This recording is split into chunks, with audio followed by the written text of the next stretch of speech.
Écho oublié, c'est un jeu narratif, coopératif, qui se joue entre 2 et 4 joueurs, dans des parties qui durent entre 20 et une demi-heure. Ça se compose donc d'un livret, de tuiles, des cartes et des petits jetons.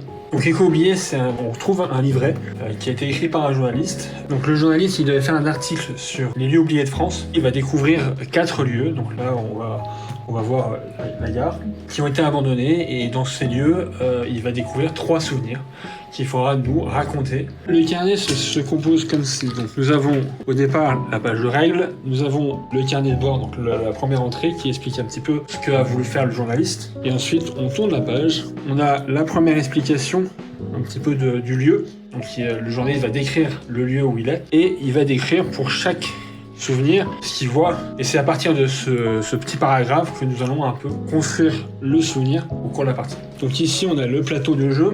Au début de la partie, on va piocher 2 cartes, et on va devoir choisir l'une d'elles. Donc ce sont des questions que se pose le journaliste, auxquelles il va falloir répondre au cours du souvenir. On va commencer, donc on commence toujours par le en haut à gauche, et on va suivre les flèches jusqu'à la fin. On pioche 2 tuiles. Voilà, donc là nous avons souvenir figé et absence. Donc je vais choisir l'une d'elles, celle qui me parle le plus. Donc, par exemple, on va prendre absence, qu'on place ici. Et là, du coup, je vais devoir commencer l'histoire en utilisant identité effacée et absence. Une fois que j'ai commencé l'histoire en utilisant ces deux tuiles, je mets un petit jeton et je passe au voisin, qui lui devra raconter continue histoire en utilisant absence, présence cachée. Donc, une fois qu'il a fini, il met un petit pion.